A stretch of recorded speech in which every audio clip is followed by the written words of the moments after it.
Andy's truck back to his house. Just had to button up a couple small things, and just things that we didn't have. Like I didn't have the cigarette lighter. I didn't have the switch for the windshield wipers. A couple small little things like that that needed to get buttoned up. Those parts came in, so he dropped it off and we did what we needed to do. Now I'm driving it back to his house. The good thing is Andy only lives, I don't know, 20 minutes from the shop, so I'm just driving this to his house, and I'm gonna take another one of his cars to fit some wheels. So I have to, he's got an Audi R8, and we want to do some custom wheels on it. So in order to do that, I need to take the wheels off and measure from the face of the hub, like for the brakes, to make sure that the particular wheel that we want is going to work. So yeah, anyways, just rolling this thing back to his house, and then I'll be rolling his R8 back to the shop. So I guess these are little small perks to having a shop that does what we do. I get to drive cool stuff. What's great is I can cruise this truck 45, 50, 60 miles an hour. I have all the windows down, and I can talk, and I'm not screaming. I'm sure you can hear me fine. You know, I like to put big giant mufflers on everything just to make them as drivable as possible.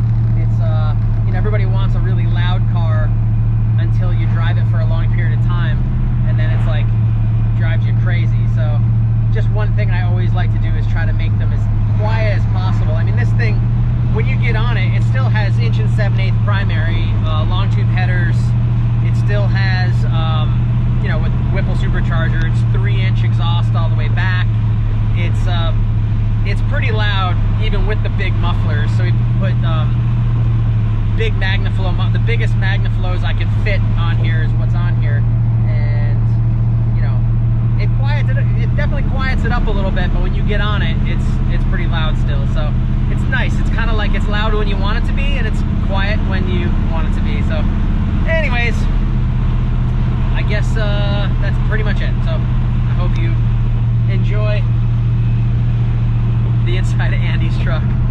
So it's like this is like if you were riding with me, you'd be sitting there.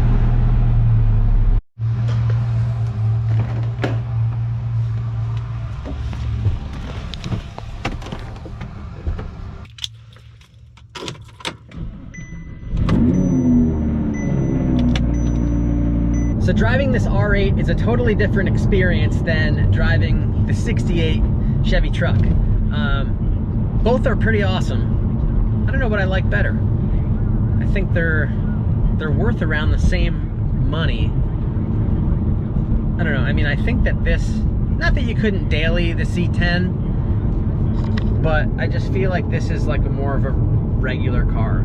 I mean, the C10 is amazing and it drives awesome, but you're still just sitting in an old pickup truck, which is great.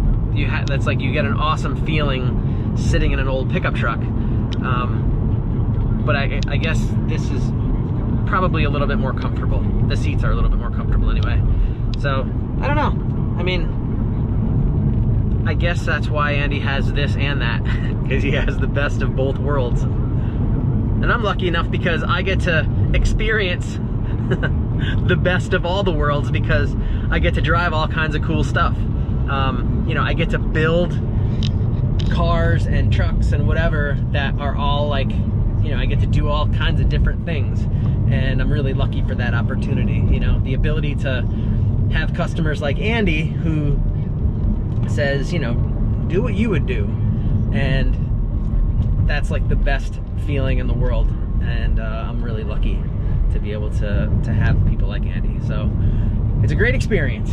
So that being said, I'm just cruising this thing back to the shop. I gotta fit the wheels, or fit a template and take some measurements to be able to order wheels. So anyways, that's what I'm doing.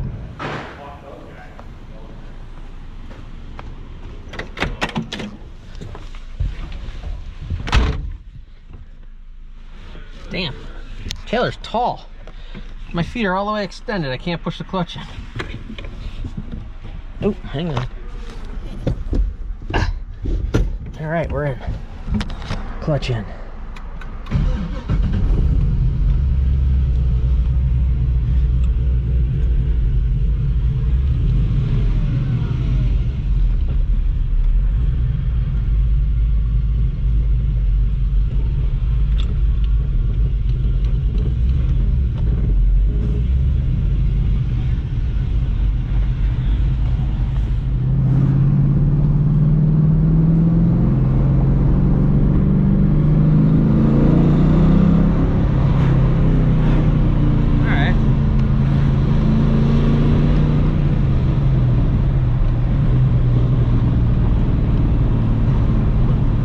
No squeaks, no rattles, which is cool.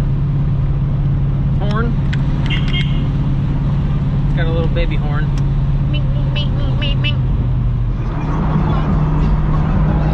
So, another car I get to drive today is Bob's Camaro. This is 68 Camaro we built a few years ago. It's got 525 horse LS3, T56. What do you call it? It's got a Ridesec 4-link in the rear and a Chassis Works front subframe. This car is pretty sick. You know, every single body panel has been modified one way or another.